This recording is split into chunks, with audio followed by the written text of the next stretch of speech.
এক সাহাবী একদিন নবীজিকে জিজ্ঞেস করছে, হুযাইফা, ইয়া রাসূলুল্লাহ, আমি যদি দ্বীনের উপরে চলতে গিয়ে কখনো এমন হয় যে আমার সাথে কেউ নাই, সবাই আল্লাহর নাফরমানিতে লিপ্ত, আমি শুধু একা, তখন আমি কি করব? আল্লাহর নবী সাল্লাল্লাহু আলাইহি সাল্লাম বললেন,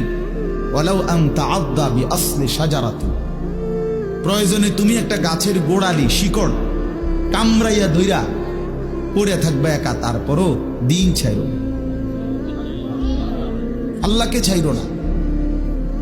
ইবাদতকে ছেড়ে দিও না। সবাই বলতে যাক, সবাই নষ্ট হয়ে যাক, সবাই চরিত্রহীন হয়ে যাক,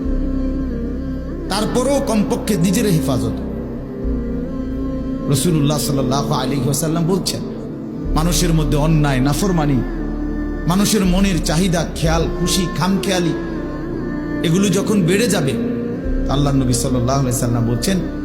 ফাআলাইকা বিখাসাতি নাফসি, শুধু তখন নিজেরে আঁকড়ায় ধরো, ও দাইল আওয়াম, যাও না পারলে মানুষের ছেড়ে দাও